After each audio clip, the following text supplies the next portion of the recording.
Bonjour et bienvenue dans ce nouvel épisode du podcast Leadership Holistique. Aujourd'hui, je vais vous parler euh, de la question du choix.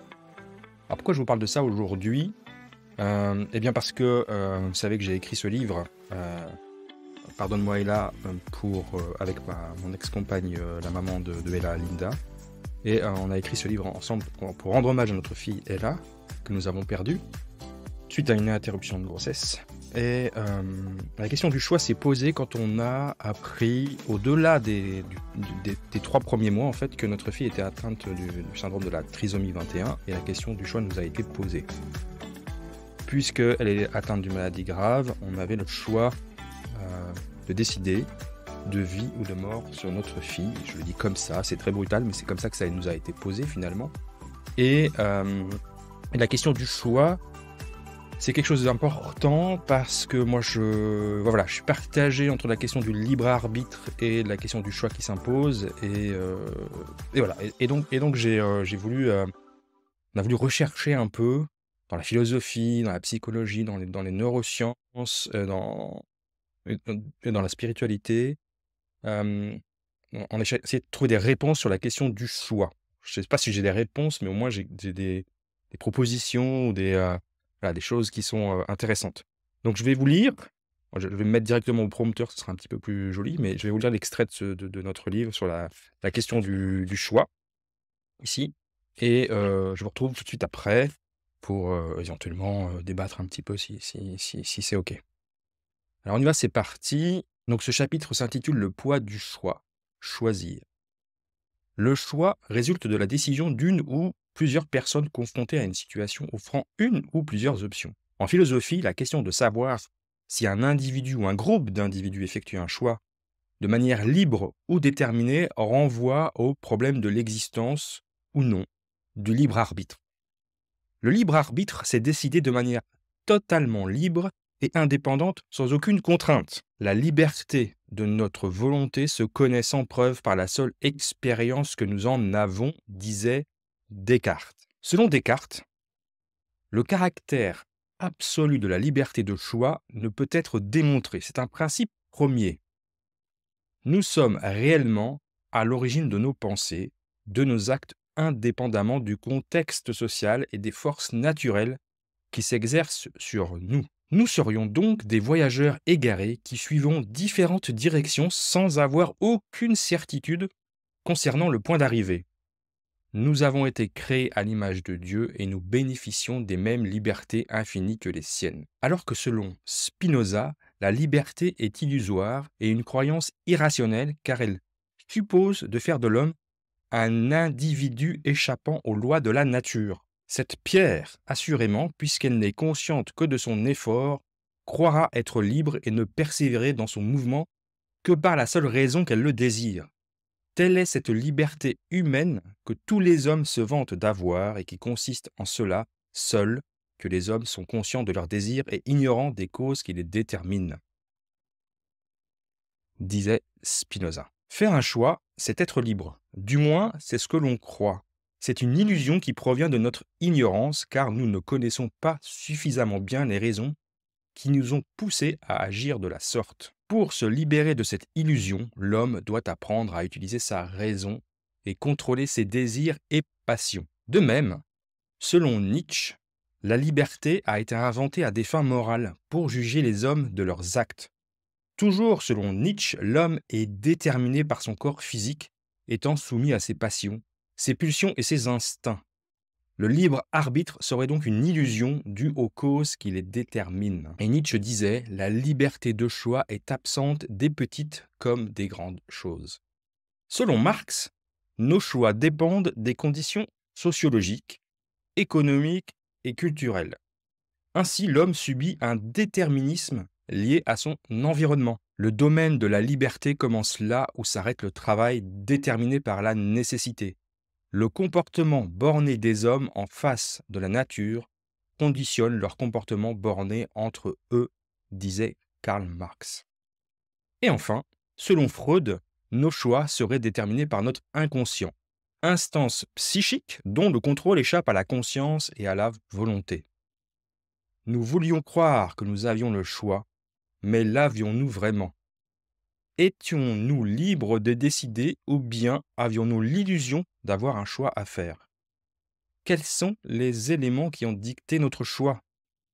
La morale, nos valeurs, la société, notre contexte familial, notre histoire de vie, notre environnement, nos croyances spirituelles, les informations dont nous disposions. De ce fait, notre choix était-il libre ou déterminé? Ça, c'était une question qu'on se posait. Si nous pouvions scruter jusqu'au fond tous les phénomènes de la volonté, il n'y aurait pas une seule action humaine que nous ne puissions prédire avec certitude et que nous ne pourrions reconnaître comme nécessaire d'après ces conditions antécédentes. Ça, c'est une citation d'Emmanuel Kant. En revanche, pour Kant, la liberté de choisir et le déterminisme ne sont pas incompatibles. En effet, bien que la liberté ne puisse être prouvée, elle ne peut pas être niée non plus. Or, puisque nous avons ce sentiment intime d'être libre, c'est au déterminisme de prouver que la liberté n'existe pas, et ce qui est impossible.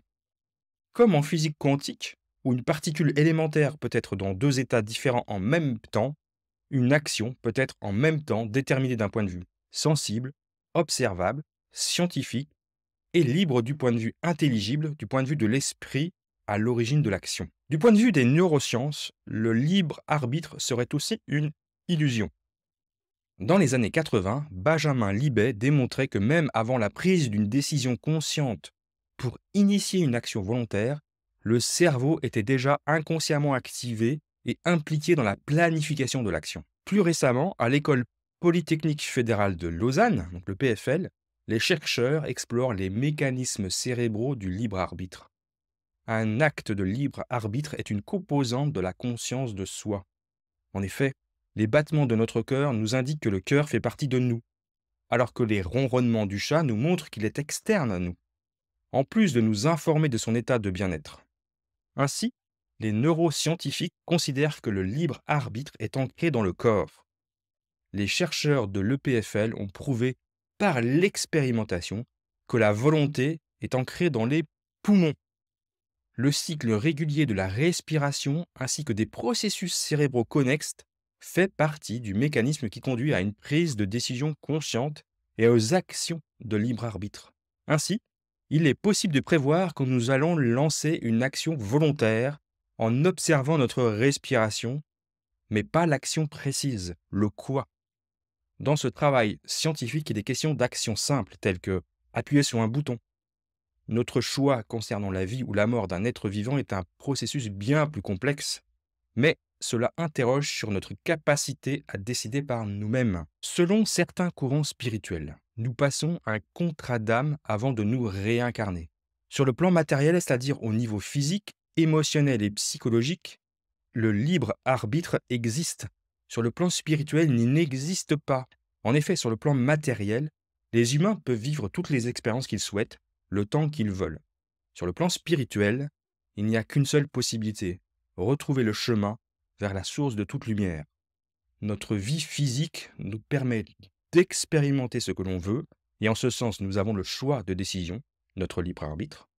En revanche, notre âme a pris certaines décisions avant de se réincarner, comme le lieu de notre naissance, nos parents et leur environnement, les forces et les faiblesses de notre corps, un handicap physique, émotionnel ou mental, le ou les enfants dont nous aurons besoin, le ou les conjoints dont nous aurons besoin, le ou les métiers dont nous aurons besoin, certains incidents majeurs comme un feu, une faillite, certains voyages. Dans ce sens, nous, notre personne physique, n'avons pas vraiment le choix et devons vivre ces expériences pour nous élever vers la lumière, la source, l'univers ou Dieu, selon nos croyances. Ou plus simplement, vers une meilleure version de nous-mêmes. Lorsque le moment vient où l'on vous demande de faire un choix de vie ou de mort sur un être, c'est tout notre système de valeurs qui s'ébranle. Ne jamais sous-estimer le poids du choix à faire, de ses conséquences psychologiques et matérielles sur soi et son entourage proche. 3 ans après l'événement, nous arrivons à dire que jamais ce poids ne nous quittera. Il est une empreinte qui fera toujours partie de notre histoire et qu'elle va probablement influencer un grand nombre de choses dans notre vie.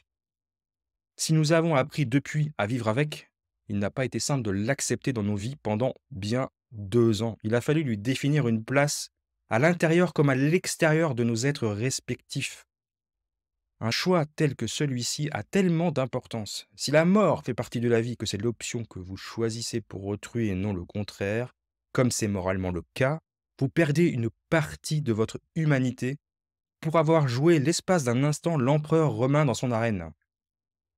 Partir à la recherche de ce morceau de soi implique de revisiter spiritualité, humanité et philosophie de l'existence.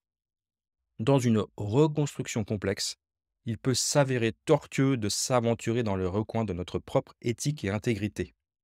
La vie nous entourant prend systématiquement une toute autre dimension. D'autres couleurs sont perçues, d'autres odeurs émanent de nulle part, d'autres sons résonnent en nous, d'autres rêves se forment, se réinventer un roman à soi-même. Finalement, que le choix soit imposé par un contrat d'âme, Mère Nature, Dieu, l'univers, la source, le hasard, le corps médical, l'environnement ou les circonstances de la vie, il engendre une culpabilité insoutenable, particulièrement les premières années. Cette culpabilité de ne pas avoir pu protéger notre enfant, elle ne nous quittera jamais. Il nous faut l'accepter, lâcher prise et aller de l'avant. Et quand le soir elle revient nous hanter, il faut aussi l'accepter. Accepter de pleurer, accepter la douleur, le manque d'un être aimé et se pardonner. Nous n'avions peut-être pas le choix de vivre cette expérience, mais nous pouvions décider de la façon de réagir face à cette épreuve et la façon de la vivre. Voilà, alors je suis un petit peu ému parce que la fin est un peu difficile, mais oui, voilà, là ça fait 5 ans, donc le temps a encore passé et c'est pas et ben, c'est toujours pas passé complètement, mais c'est OK, hein, ça fait partie de mon existence, de mon histoire de vie. Hem Et puis finalement, la façon dont on a une des façons de pour nous de gérer cet événement, ce choix dramatique, parce que ce choix, nous avons dû le faire en conscience, bah, ça a été d'écrire ce livre et j'en reviens toujours à ça, hein, ça fait partie de ce travail comment dire? De guérison pour nous déjà, en plus de ce que ça peut apporter au monde, évidemment, à toutes les autres personnes qui ont vécu, un tel drame, une telle épreuve. Ou quelque chose qui s'en rapproche. Hem, mais voilà, donc je trouve que je trouvais intéressant qu'on approche l'histoire du choix sous les différents angles philosophiques, et psychologiques, spirituels, et scientifiques finalement, neuroscientifiques parce que, bah, on se rend bien compte que, chacun aura sa propre réponse sur la question du choix. Moi j'ai la mienne et la mienne évidemment que, il y a un côté spirituel parce que je crois sincèrement que et là est venu dans ma vie, je parle juste à mon nom à cette fois, hein, pas au nom de la maman, mais juste de moi. Et là est venu dans ma vie pour me réveiller, hem, pour me mettre un grand coup de pied dans le cul, comme dirait, une de mes amies, québécoises, qui se reconnaîtra. Hem, alors ça a été un des éléments déclencheurs, ça a pas été le seul, hein, j'en ai déjà parlé. Mais en tout cas, c'est l'élément majeur qui se raccorde à tout le reste finalement, à tous les autres éléments. Qui fait qu'il fallait que je me réveille, que je revoie mon système de valeurs et ce que je voulais faire de ma vie et que ça m'a amené à travailler sur mon ikigai et cetera, évidemment. Donc je pense sincèrement que ce chemin était, est-ce qu'il était écrit à l'avance? Probablement, mais en tout cas, moi, j'ai décidé d'en faire une force. J'ai décidé d'en sortir plus fort, plus résilient, hein, c'est ce qu'on appelle antifragile. Donc l'antifragilité, c'est l'idée de, après une épreuve, un drame, de ressortir encore plus fort et surtout j'ai eu envie de donner un sens à tout ça. Donc c'est ce qui, comment dire? Nourrit ma démarche maintenant d'aider les autres, d'accompagner, pas seulement sur le deuil périnatal, hein, mais c'est aussi sur la question du leadership et de la vie en général, hein, du développement personnel et spirituel. Donc évidemment que j'ai énormément de gratitude pour cette expérience qui reste quand même, comme tu as pu le voir, hein, parce que j'ai les yeux brillants là, qui reste quand même une épreuve encore douloureuse et je sais que toute ma vie, j'aurais cette émotion. Je sais bien qu'elle va pas me quitter. Comme je l'ai déjà dit une fois, ma grand-mère qui a vécu une situation similaire, c'est à plus de 80 ans, elle avait encore les larmes aux yeux, 60 ans après les faits. Et alors moi je ne suis qu'un papa, parce que je ne l'ai pas porté dans ma chair, mais évidemment que pour une maman, c'est encore plus fort parce qu'il y a un côté physique que moi je ne ressentirai jamais, puisque j'ai jamais été relié à elle, en fait. Mais ça ne veut pas dire que ma douleur est moins importante et qu'elle n'est pas, non plus à négliger.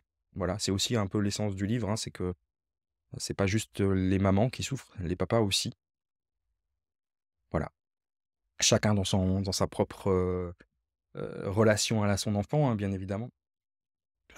Donc voilà. Bon, j'espère qu'en tout cas ça vous a, l'idée c'était pas d'attrister ou d'alourdir l'ambiance, mais de poser la question du choix. Ce choix-là, comme n'importe quel choix qu'on fait dans la vie. Et je finirai sur les paroles de la sagesse du druidisme, c'est que, tous les jours, chaque moment, on doit faire un choix. Il y a des grands choix, des petits choix. Le choix de boire un café, le choix de manger sainement, le choix de faire la vaisselle et puis le choix d'écrire un livre. Donc chaque jour, un choix doit être fait. Chaque moment, un choix doit être fait. Et le druidisme, selon le druidisme, faisons des choix qui fassent du bien. Quand on doit faire un choix, il faut que cette décision fasse du bien. Qu'elle fasse du bien à soi et qu'elle fasse du bien aux autres. Voilà. Après, comment on fait des choix, ça c'est personnel. Et c'est selon son système de croyance et sa philosophie, sa spiritualité, etc. Voilà. Je vous remercie, je vous souhaite une belle semaine et puis je vous retrouve à très bientôt. Au revoir.